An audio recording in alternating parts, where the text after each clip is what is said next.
I want to tell some stories that I enjoy, the things I remember, and stories that I hope you'll enjoy.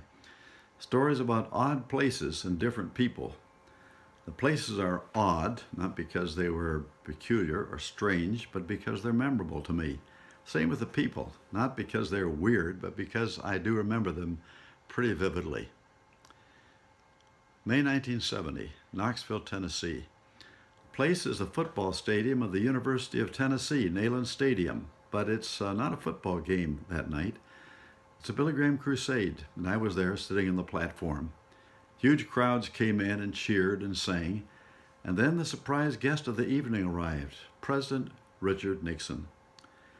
When he came, the response was interesting. Great sections of the crowd cheered him, but there was a section made up of hundreds and hundreds of students and faculty members and others who were there to protest because they didn't like what the president was doing.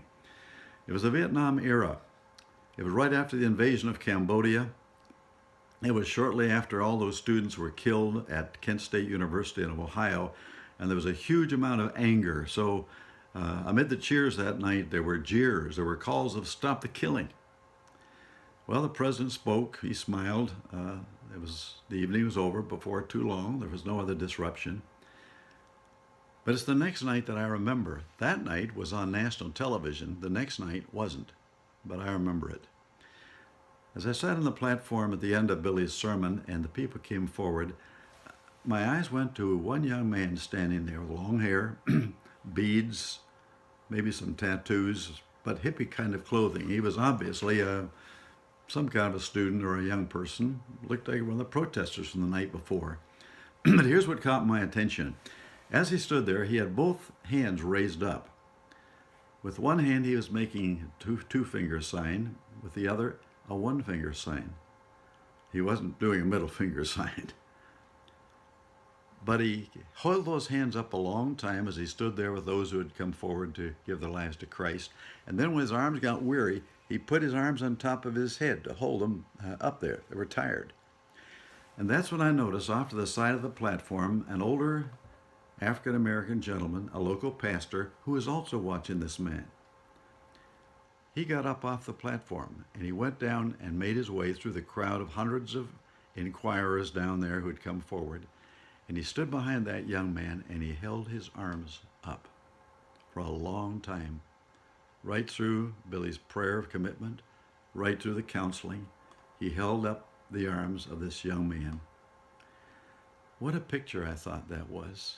A young man, an older man, white man, black man, a hippie student, a pastor of a church, together making that sign. I thought I want to meet him.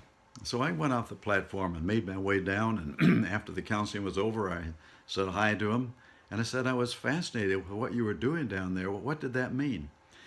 And he said, he didn't know who I was at that point at all. He said, well, I was here last night. I was one of those protesters. And he said, I was very, very angry, very much against the war.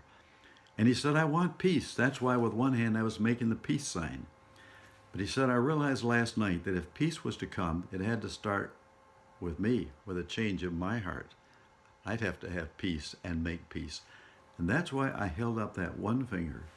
Two fingers for peace, one for Jesus, the one way, the Prince of Peace. We talked for a while. The evening went on, and he said, why don't you come meet some of my friends tomorrow? So we agreed on a time.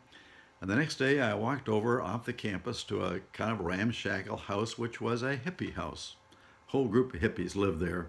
They were sitting on the porch, talking, smoking, all kinds of things, I'm sure. We had a long conversation. They were very welcoming, very friendly.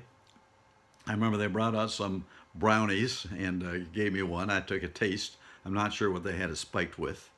And they gave me some water to drink or something. And we talked for quite a while. That was that. I'm not quite sure what happened to that young man. I think we had a little bit of correspondence afterwards. But I did learn years later that one of those hippies there, could have been him, could have been one of the others, actually gave his life to Christ and decided to follow him and to go into the ministry and let people know about Christ, the Prince of Peace. I think that was written up in Decision magazine. Knoxville, Tennessee, May 1970. That I remember.